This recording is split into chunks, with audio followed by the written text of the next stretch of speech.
Now, COBIT provides a framework to support the governance and management of IT. Now, it's a framework with 34 IT processes that are pretty much grouped into one of these 4 domains, whether it's planning and organizing, acquiring and implementing. You could think of hardware and new routers, new servers, those types of things. Deliver and support of those objects that we've acquired. And of course, monitoring and evaluation, which is an ongoing part of the process for most aspects of information services. One of the goals for COBIT is to link the business goals to the IT goals and to be able to have metrics, a way of measuring the achievement of that linkage.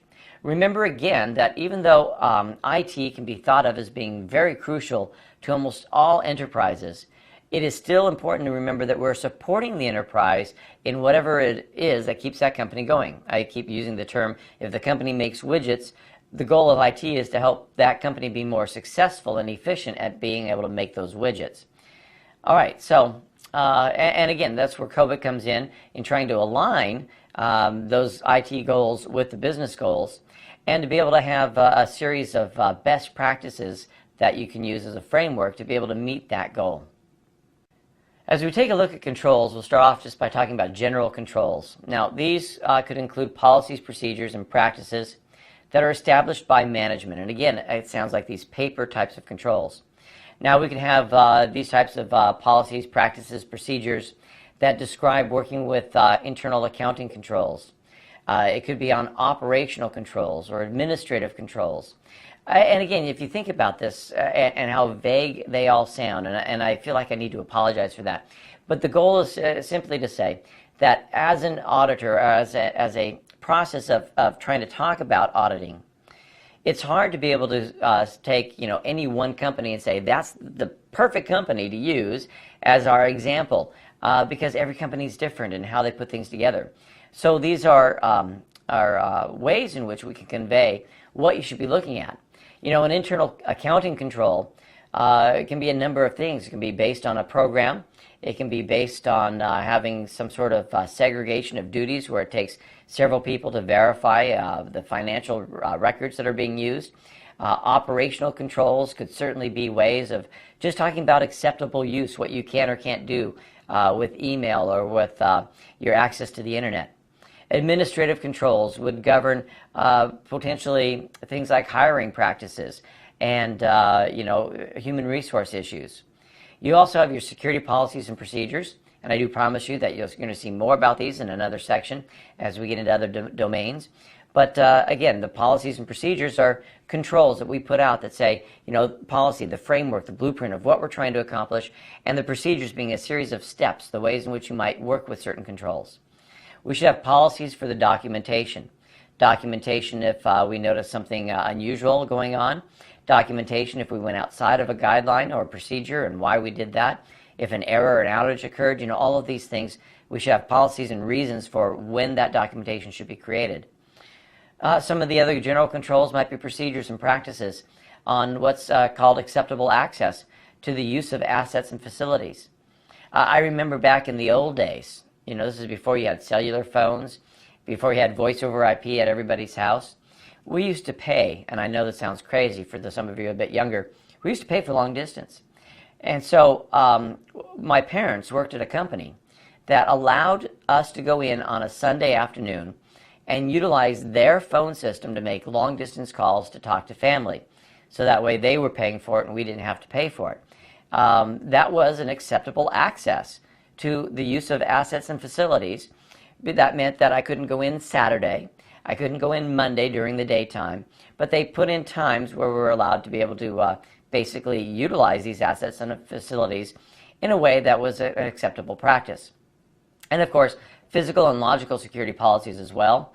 Remember, physical security would certainly be things like guards, gates, and cameras, and logical security could be the way in which the network is segmented and control of access through maybe routing or through firewall technologies. All of these ideas of types of security policies. Now, a well-designed information system should have controls for all of its sensitive or critical functions. Now, the IS control procedures would include things like strategy and direction, Again, remember, trying to keep in line with the business goals. Of the organization's management, very important, especially in a reporting chain, to know, basically who to go to if there's any escalation. There should be controls over access to IT resources, such as your data and different programs. Controls for the system development methodologies. Now, that's right. We are talking about the potential of having to insert new technologies or to make upgrades, so there should be controls about that kind of go hand in hand with the idea of change control. Change control, by its name, has that word control in there. Very important aspect as far as how we respond to trouble tickets. In other words, if some trouble ticket comes my way, I'm just not going to start to change policies somewhere on a firewall to fix the issues. We have to go through a little bit more planning, because any one little change I make, whether I think it's right or not, could have a negative ripple effect against other portions of my network. So we want to make sure we're looking at all aspects of our systems before we make changes. That also goes hand in hand with a quality assurance. The controls for quality assurance is basically my way of making sure that we are staying in compliance. We'll talk a little bit more about some of these. Physical access, of course. I talked about key cards to get into a network. In fact, I remember a time I was in the middle part of the country, down in some of the southern states, and I was at this large headquarters for a nationwide company, actually a worldwide company, and I had a card that, visitor access, physical access to certain rooms, but there was this one room I couldn't get into.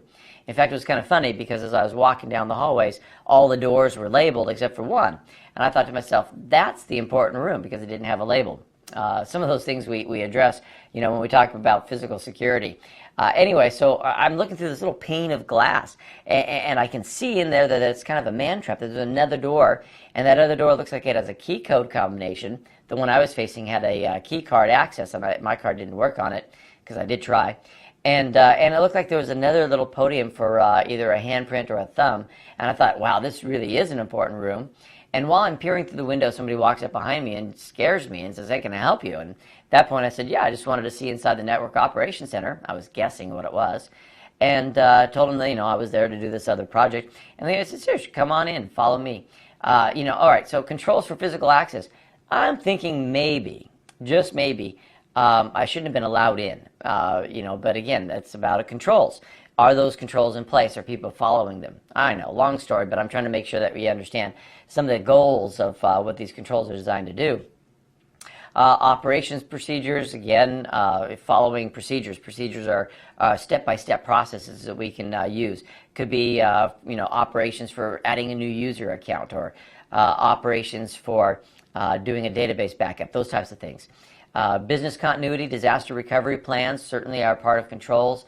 Network security, database administration, having controls in there for the protection and detection against internal or even external threats. You can think again of hackers, or an external threat, by the way. It doesn't have to be a person. It can be an act of nature, earthquakes and floods and those types of things as well.